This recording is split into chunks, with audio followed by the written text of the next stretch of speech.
Hello everyone. तो इस video lecture में हम लोग करने वाले हैं NCERT line to line series का second chapter, that is biodiversity and conservation.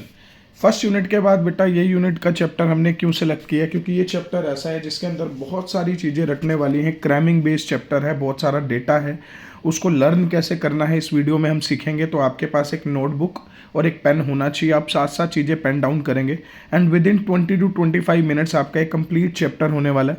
आप जो भी इंपॉर्टेंट पॉइंट्स हैं अपने पास पेन डाउन करेंगे ताकि एग्जाम से जस्ट पहले आप उसको रिवाइज करके जाएं। चैप्टर का नेम है बेटा biodiversity and conservation. Class 12th का ये चैप्टर है, आप लोगों के एग्जाम आने वाले हैं और इसी पर्पस के लिए ये सीरीज लॉन्च की गई है। तो सबसे पहले एनसीईआरटी के अंदर बेटा फर्स्ट पेज आपको इस चैप्टर का मिलेगा जिसके अंदर बायोडाइवर्सिटी की इंट्रोडक्शन दे रखी है। देखो आपको यहाँ पे पिक्चर में भी दिख रहा है, बहुत सारे एनिमल्स हैं। क्लियर। यहाँ मैंने कुछ टेक्स्ट हाईलाइट किया बेटा, 28,000, 20,000 बीटल्स, फिशेज, ऑर्किड्स। इसको लर्न तो आपको नहीं करना, बट एक बार आपने नज़र मार के जाना है, एक बार देख के जाना है। इससे रिलेटेड कोई क्वेश्चन आने के चांसेस बहुत कम है, बट आपको बेसिक आइडिया होना चाहिए कि किन किन एनिमल्स की डाइवर्सिटी के बारे में एनसीईआरटी में लिखा गया है।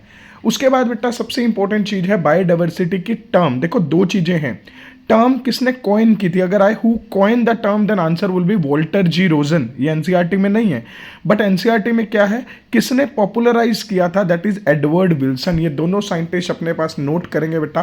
Popularise the term biodiversity was popularise by Edward Wilson, but ये टर्म किसने कॉइन की थी, जैसे रॉबर्ट हुक था 11th में, वैसे ही वॉल्टर जी रोजन ने बायोडाइवर्सिटी टर्म को दिया था।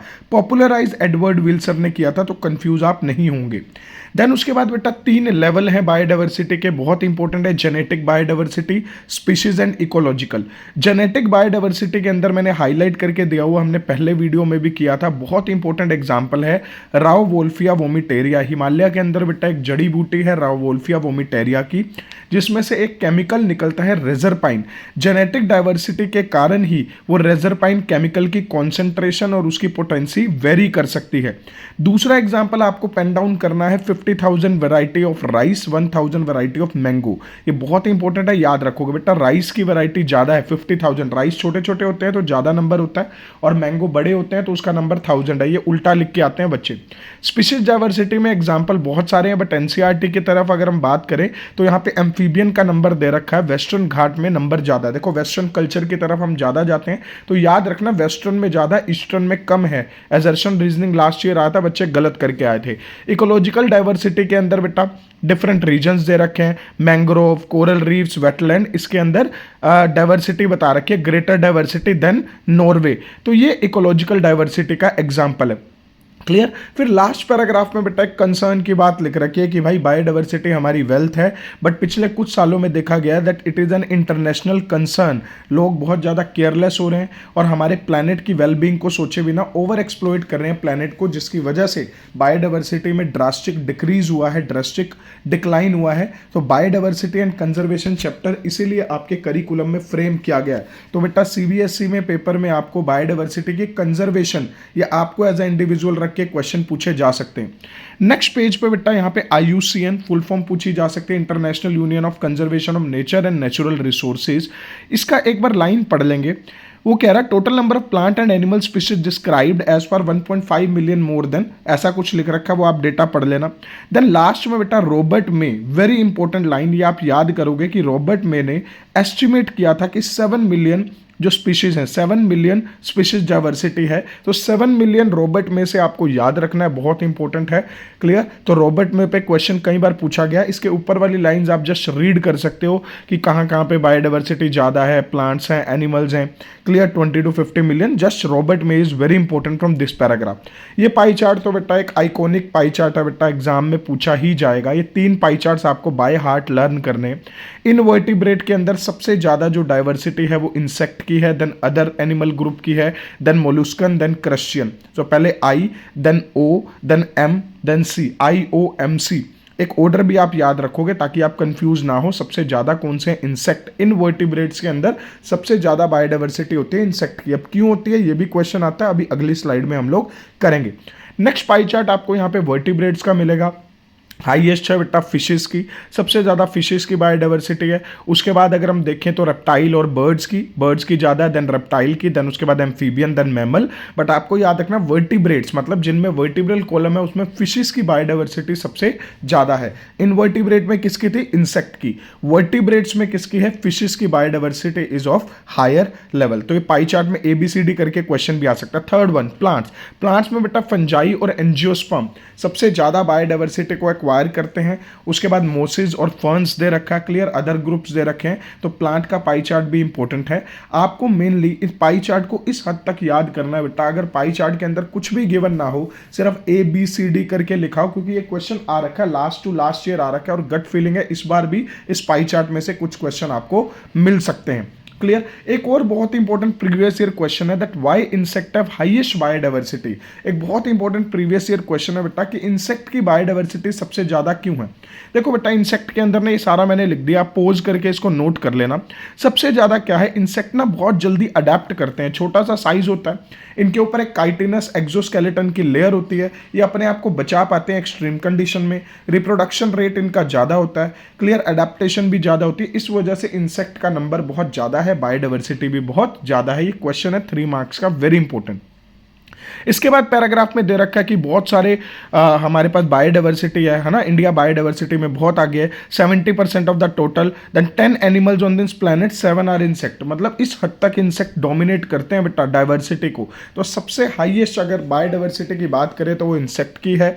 क्यों है उसके बारे में हम ऑलरेडी बात कर चुके हैं, आप लिखेंगे जरूर। साइज उसका स्मॉल होगा, इंसेक्ट का अडेप्टेशन रेट बहुत ज़्यादा है, काइटिनस एक्सोस्केलेटन है, मॉडिफाई कर सकते हैं, रिप्रोड्यूस बहुत फास्ट करते हैं, यही रीज़न आप लिख के आएंगे।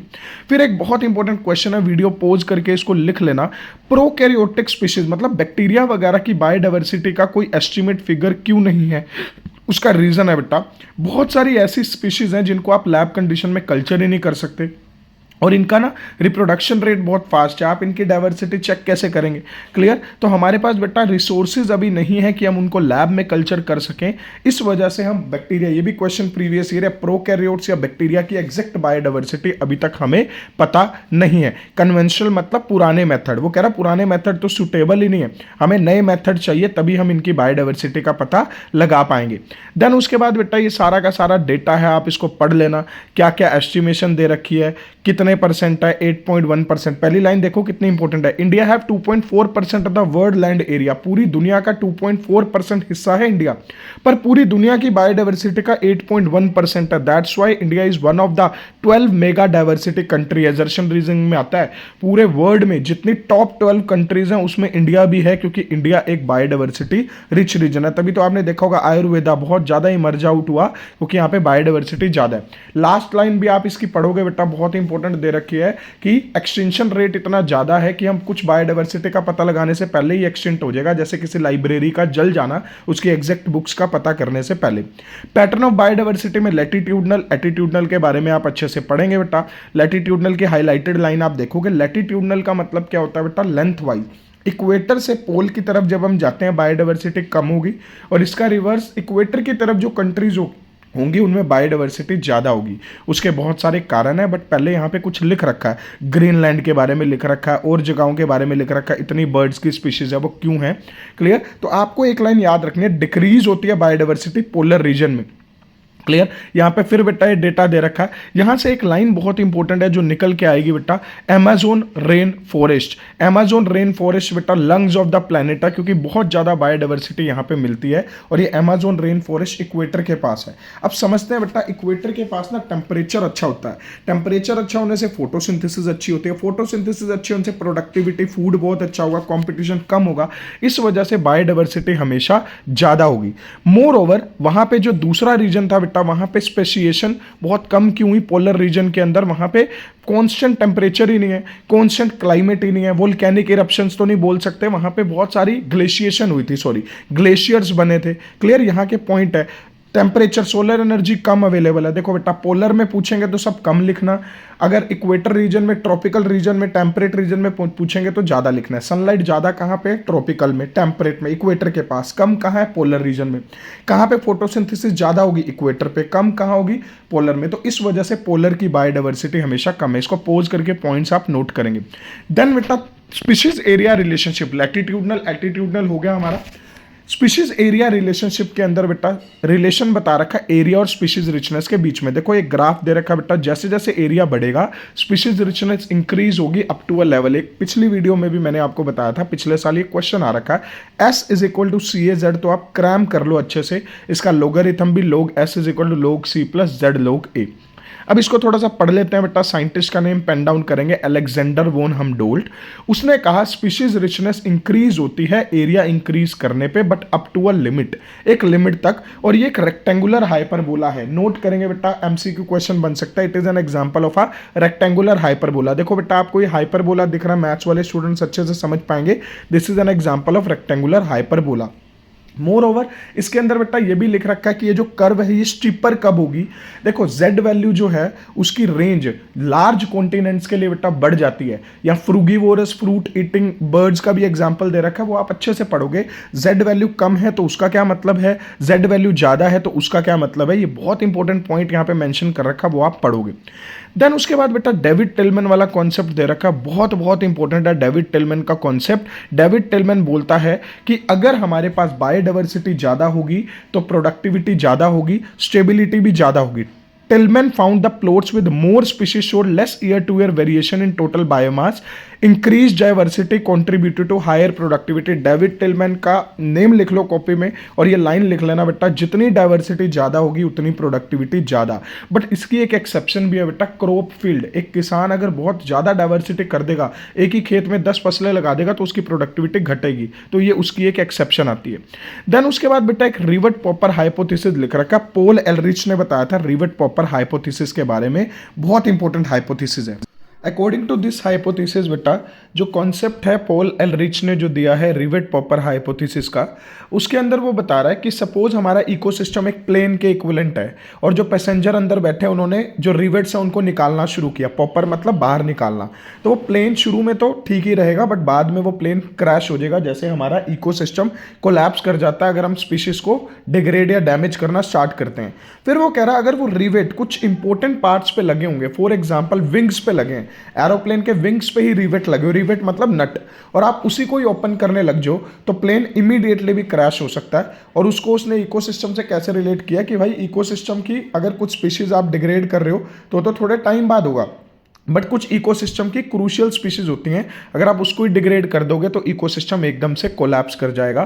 तो ये बहुत इंपॉर्टेंट कॉन्सेप्ट है, लाइन टू लाइन पढ़ेंगे, वेरी इंपॉर्टेंट कॉन्सेप्ट। नेक्स्ट बेटा लॉस ऑफ बायोडाइवर्सिटी के अंदर कुछ एग्जांपल्स आपको मेंशन करने हैं जो मैंने हाईलाइट कर रखे हैं बेटा, वेरी वेरी इंपॉर्टेंट एग्जांपल। अभी आप वीडियो पॉज करके पेन डाउन करोगे, डोडो बर्ड, क्वेगा, थाइलासिन्स, चेलरसी काउ और सब स्पीशीज ऑफ टाइगर, कैस्पियन, जावन एंड बाली, ये सारी स्पीशीज ऐसी हैं बेटा जो एक्सटिंक्ट हो चुकी हैं। विद प्लेस क्वेश्चन आता है पेपर में, मॉरिशियस का कौन सा है, ऑस्ट्रेलिया का थाइलासिन, देन रशिया से चेलरसी काउ, तो इसको आप अच्छे से, बहुत इंपॉर्टेंट है, पेन डाउन करेंगे, एग्जाम में पूछे जा सकते हैं। फिर अगले पेज पे बेटा पैराग्राफ दे रखा है, वो कह रहा है कि पहले ना जब प्री ह्यूमन सिविलाइजेशन थी, ह्यूमन बींग इतने ज़्यादा डेवलप नहीं थे, तो एक्सटेंशन तो हुआ, 5 episodes of extension were recorded, but ये जो 6 एक्सटेंशन हुआ जो सबसे ज़्यादा खतरनाक था वो हुआ ह्यूमन बींग के कारण। और जहाँ पे भी बेटा ह्यूमन बींग वर्ड यूज होता है वहाँ पे एक और वर्ड यूज होता है एंथ्रोपोजेनिक। तो अगर एग्जाम में आपसे पूछे कि 6 एक्सटेंशन का मेजर कारण क्या था, the answer would be human being.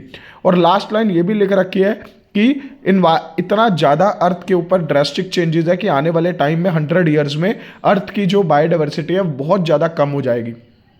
अब कोजेज ऑफ बायोडाइवर्सिटी लॉस में इविल क्वार्टेट के बारे में बात कर रखी है बेटा, इविल मतलब बुरा, क्वार्टेट मतलब 4, तो 4 मोस्ट डोमिनेटिंग फैक्टर्स हैं जो बायोडाइवर्सिटी लॉस के लिए रिस्पॉन्सिबल हैं।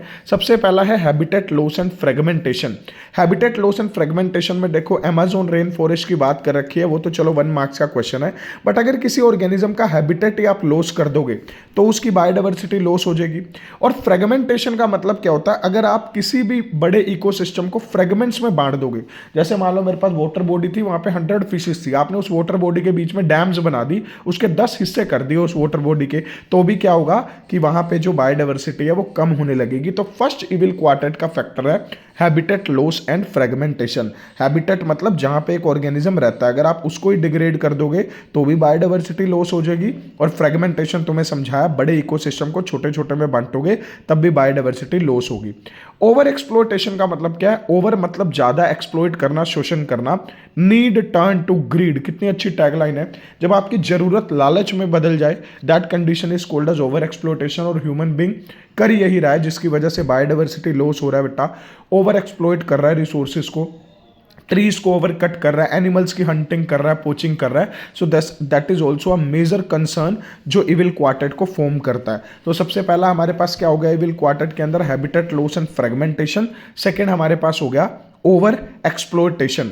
ओवर एक्सप्लोइटेशन के बाद बेटा थर्ड इंपॉर्टेंट पॉइंट है। वैसे तो ओवर एक्सप्लोइटेशन में भी एग्जांपल वो वाले दे रखे हैं, स्टेलर सी काऊ, पैसेंजर पिजन, ये बेचारे एक्सटिंक्ट हो चुके हैं। तो अगर आपसे पूछें कुछ ऐसी स्पीशीज बताओ जो एक्सटिंक्ट हो चुकी है, तो स्टेलर सी काऊ और पैसेंजर पिजन इसका एग्जाम्पल है। थर्ड है एलियन स्पीशीज इन्वेजन। एलियन मतलब बाहर से। कई बार बेटा बाहर से कोई स्पीशीज आके नेटिव स्पीशीज के लिए खतरा बनती है। मान लो कोई बच्चा क्लास में फर्स्ट आता है, किसी दूसरे स्कूल का कोई बच्चा आया और उसने उसकी फर्स्ट पोजीशन को हथिया लिया, वो फर्स्ट आ रहा है, तो that is called alien species invasion. तो यहाँ पे बेटा चिचलिड फिश वाला जो एग्जाम्पल दे रखा है, that is very important. Nile perch एक ऑर्गेनिज्म है, लेक विक्टोरिया में उसको लाया गया और उसने क्या किया बेटा? एक्सटिंक्ट कर दिया चिचलिड नेटिव फिश को। तो इसका एग्जाम्पल बहुत इंपॉर्टेंट है बेटा, वो आप पढ़ोगे। क्लियर। फिर एक लेंटेना और वाटर हियासिंथ इशोरनिया का एग्जांपल दे रखा है। ये भी एक वीड है, पार्थिनियम एक वीड है, पहले भी तुमने पढ़ रखा है। फॉरेन मत से आई है, दूसरी जगह से आई है और उसने नेटिव ऑर्गेनिज्म को अफेक्ट कर दिया।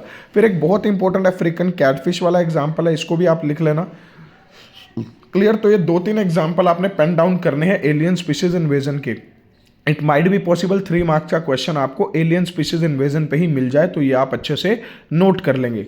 फोर्थ आपका इविल क्वार्टेट बनता है को एक्सटेंशन। को मतलब साथ में, एक एक्सटेंट हुआ उसकी वजह से दूसरा भी उस पर डिपेंड रहने वाला एक्सटेंट हो गया। जैसे कहीं ट्यूशन आप जाते हो, स्कूल जाते हो, किसी बच्चे के साथ जा रहे हो एक्टिवा पे, अगर किसी दिन वो नहीं जाएगा तो आपके लिए प्रॉब्लम हो जाएगी। तो जब 2 लोग एक दूसरे पे डिपेंडेंट होते हैं तो एक के एक्सटेंट होने से दूसरे के लिए बहुत डिफिकल्ट होता है। यहाँ पे एग्जाम्पल दे रखा है बेटा प्लांट पोलिनेटर स्पीशीज का। वो कह रहा है कि अगर पोलिनेटर कोई बी ही गायब हो जाए, एक्सटिंक्ट हो जाए, तो प्लांट को भी दिक्कत आएगी। अब वो पोलिनेशन किससे करवाएगा? सो को एक्सटेंशन का मतलब होता है एक ऑर्गेनिज्म के एक्सटिंक्ट होने के कारण उस पर डिपेंड होने वाला दूसरा ऑर्गेनिज्म भी एक्सटिंक्ट कर जाए।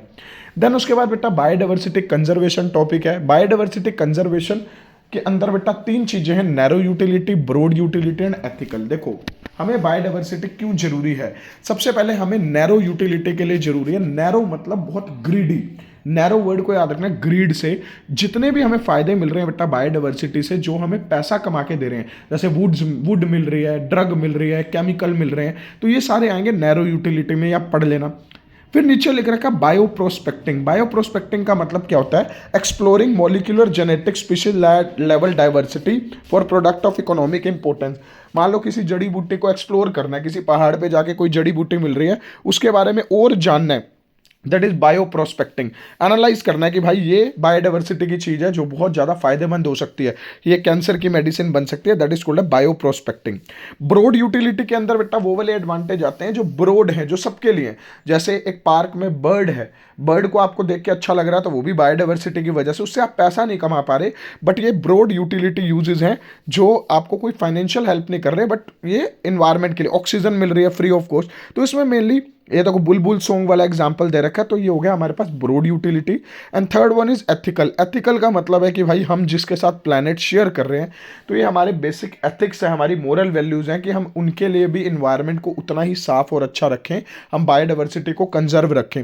इसमें लाइन लिख रखी है, we have a moral duty to take care of the wellbeing of the, और हम इस लेगेसी को पास ऑन करें नेक्स्ट जनरेशन में भी।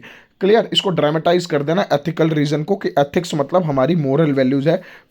अगर फिलोसफी के हिसाब से देखें, स्पिरिचुअली भी देखें, तो हमें हर स्पीशीज की का हक है कि वो सर्वाइव कर सके नेचर में। How do we conserve biodiversity? बेटा 2 अप्रोच आपके दे रखी है, इसके 3 नंबर का डिफरेंस भी आता है, इन सिटू और एक्स सिटू। देखो इन सिटू का मतलब क्या होगा बेटा? On site. एक्स सिटू का मतलब क्या होगा? Of site. अगर किसी ऑर्गेनिज्म को मैं उसको नेचुरल इन्वायरमेंट में रख रहा हूं, क्लियर, मान लो मैं उसको किसी नेचुरल इन्वायरमेंट में रख रहा हूं, that is in situ conservation, और किसी को आर्टिफिशियल रख रहा हूं, that is called as ex situ. Situ का मतलब उसके नेचुरल इन्वायरमेंट में। तो इन सिटू और एक्स सिटू का डिफरेंस बहुत इंपॉर्टेंट है बेटा। ये पॉइंट्स आपको स्क्रीन पे पिक्चर भी आ जाएगी, वहां से आप नोट कर लेना, या नोट्स में से देख लेना, वेरी इंपॉर्टेंट। नेक्स्ट पेज पे बेटा सेक्रेड ग्रुव के बारे में लिख रखा है। सेक्रेड का मतलब होता है पवित्र, ग्रुव्स का मतलब होता है पेड़। कुछ ऐसे बेटा पेड़ हैं जिनके साथ लोगों के इमोशंस जुड़े हुए हैं स्पिरिचुअल लेवल के, तो वो भी बहुत ज़्यादा कंजर्व रहते हैं। इसके एग्जाम्पल बेटा एनसीईआरटी में दे रखे हैं, तो वो थोड़ा पढ़ लेंगे। नेशनल पार्क्स और वाइल्ड लाइफ सेंचुरीज का नंबर दे रखा है, क्वेश्चन वैसे आता तो नहीं है, बट आपके पास असर्शन रीजनिंग में आ जाए तो उसके अंदर आपको कंफ्यूजन हो सकती है। तो ये रटने वाले काम आप एक बार पेन डाउन करोगे तो आपको सारी चीज़ें याद हो जाएंगी। तो इन सिटू एक्स सिटू का फ्लो चार्ट बहुत इंपॉर्टेंट है, नोट्स में से आप देख सकते हो, या फिर जो डिफरेंस कहीं पे भी ऑनलाइन आपको अवेलेबल है, बट एग्जाम में कई बार पूछा जा चुका है इन सिटू एंड एक्स सिटू का डिफरेंस। क्लियर। यहाँ पे एक्स सिटू के बारे में क्या लिख रखा है बेटा, एक्स सिटू के अंदर हम क्या कर रहे हैं, आर्टिफिशियल कंडीशन में रख रहे हैं। जैसे जूलॉजिकल पार्क, चिड़ियाघर के अंदर बेटा शेर को भी जेल के अंदर डाला होता है, एनिमल्स को केज के अंदर डाला होता है, तो केज उसका नेचुरल हैबिटेट तो नहीं है, तो such type of conservation is called as ex situ conservation. और यहाँ पे एक बहुत इंपॉर्टेंट लाइन है बेटा, क्रायो प्रिजर्वेशन। -196 डिग्री सेल्सियस पे जो टेम्परेचर होता है उस पर हम एग्स को, गैमेट्स को, स्पर्म को कंजर्व करते हैं, प्लांट्स के बीज को कंजर्व करते हैं। तो ये क्यों करते हैं, ताकि वो खराब ना हो। सो that is also an example of x situ conservation, cryo preservation.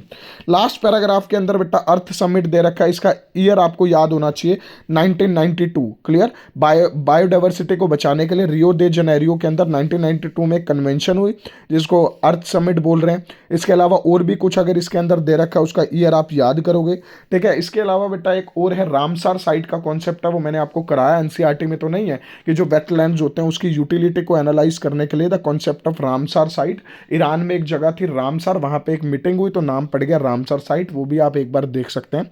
तो मैंने बेटा ट्राई किया इस वीडियो के अंदर जितना मैक्सिमम हो सके कि मैं सारे के सारे पार्ट ले सकूं। ये लास्ट वाला जो पैराग्राफ है बेटा, इसमें से ना कुछ पॉइंट्स निकाल लेना, ईयर के ऊपर क्वेश्चन पूछा जा सकता है। 1992 द अर्थ समिट दे रखा है, नीट का भी क्वेश्चन बनता है। वर्ल्ड समिट कब है, 2002 जोहान्सबर्ग साउथ अफ्रीका में। कितनी कंट्रीज ने यूज किया बेटा, किसी भी समिट का या किसी भी मीटिंग का कंक्लूजन एक ही है कि बायोडाइवर्सिटी को कैसे प्रोटेक्ट करें। तो बेटा बहुत अच्छे से आप इसको पेन डाउन करेंगे कंप्लीट चैप्टर को। All the best for the biology exam. कोई भी अगर आपको डाउट हो तो आप कमेंट सेक्शन में पूछ सकते हैं, और इस चैप्टर से related very important chapter. Good luck.